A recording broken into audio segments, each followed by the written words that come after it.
morning, everyone. This is Elaine from Anabellas. Welcome to Tuesday Tidbits. If you are new to my channel, I'm very happy that you're here. Just a little bit of information. Tuesday Tidbits is just a quick 5 to 10 minute video that I do every week or so, just to share with you some tidbits I've picked up along the way in my many years of cross-stitching. Sometimes I throw in some funny cross-stitch hacks or some fun cross-stitch hacks that you can use. So I'm very happy that you're here. I hope that you will take a moment right now and pause, look above and hit subscribe to my channel, and also be sure to ring that notification bell. That's going to let you know whenever I post a new video or I have some fun news to share. So welcome. And to my returning subscribers, thank you for coming back. I really appreciate it. You guys know how much you mean to me, and I'm very happy that you're here this morning. So yesterday we launched Cross Stitch School. It's our free 6-week course to teach people how to do all the things we love about cross stitch.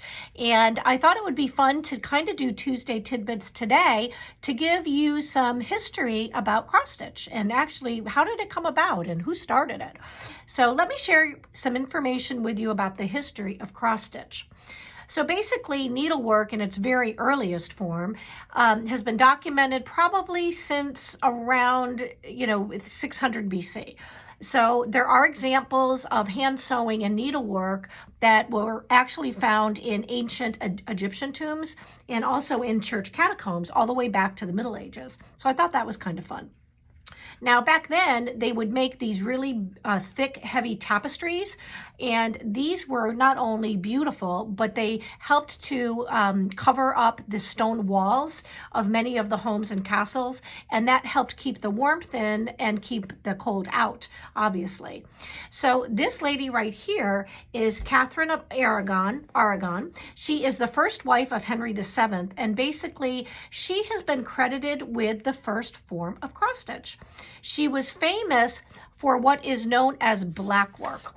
So black work is just said to be a precursor to modern cross-stitch. It was, as the name implies, she would take little bits of black wool, she would wind them into thread, and then she would use that to stitch on white linen or silk to create designs.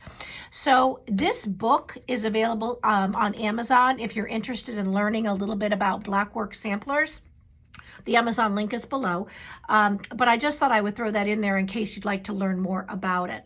So black work was found on most of Catherine of Aragon's underclothing and some of her other garments that she would embellish, and she used a wide variety of stitches as she did that.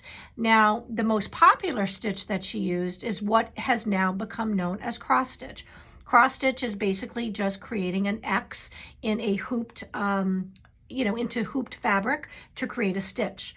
So that same small stitch, that X, she repeated over and over again to create a larger pattern. So she really is credited for, kind of inventing cross stitch. And the first patterns actually were recorded in the late 1500s, but when the printing press came along, which was, I guess 1600s, by the time, it was the late 1600s, cross-stitch and embroidery patterns were basically being sold all over Europe in haberdashery shops. And that helped folks, be able to, get a printed pattern and then go ahead and reproduce it. So what was popular back then is that people would cross-stitch or embellish their undergarments, their linens, tablecloths. They would, put it on dishcloths, or they would create their own motif. And if you ever looked at the back of a china pattern, like if you turn over your good china, you'll see that there's kind of like a mark on it. So folks began to do that with their cross stitch. They began to, make pretty things for their house, but also personalize those things by putting something on the piece itself that let folks know that they made it. So samplers obviously were very popular in the motifs, but in the late 1890s, what happened was Zweigart who is still in business today, they invented Ada cloth. So when they invented Ada cloth, which is a very popular type of cross-stitch fabric, when they invented Ada cloth, it became, it kind of just took off. Ada cloth made it very easy for folks to make those X's, those little uniform X's that we all know and love, and that Catherine of Aragon, kind of invented, to help make samplers take better shape.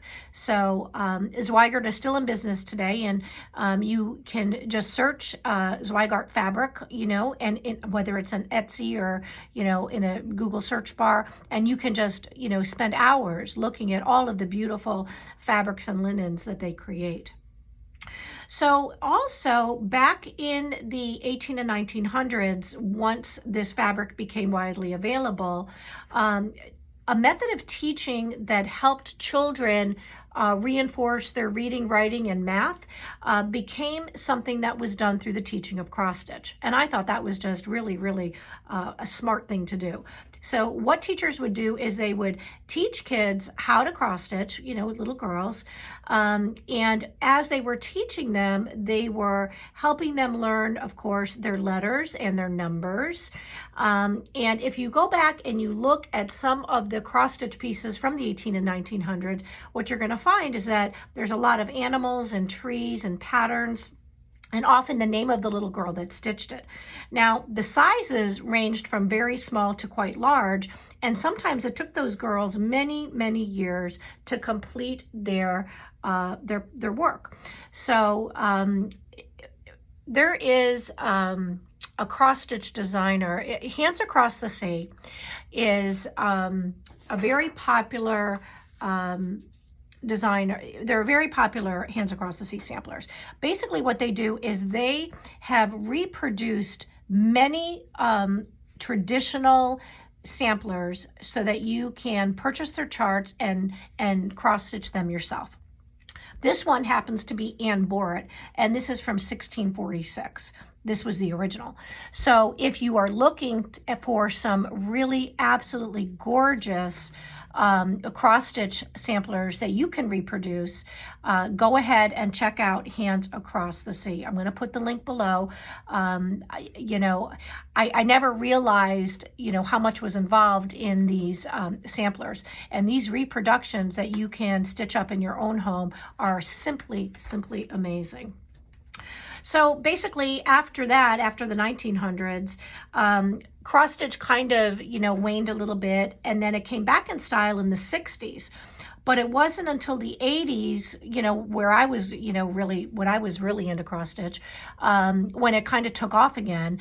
And then, as many of you know, when COVID struck, when we, COVID hit in 2019, 2020, 2021, and of course now in 2022, cross-stitch has really had just an amazing resurgence. And we are all very blessed that a hobby that we love is now so popular, and so many folks are coming, into the cross-stitch arena, whether they're stitchers or designers or shop owners.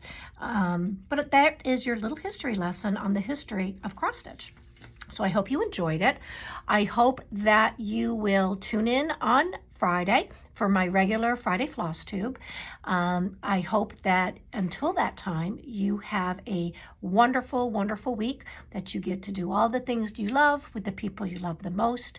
Until then, be happy, be well, and most of all, be kind. See you soon. Bye.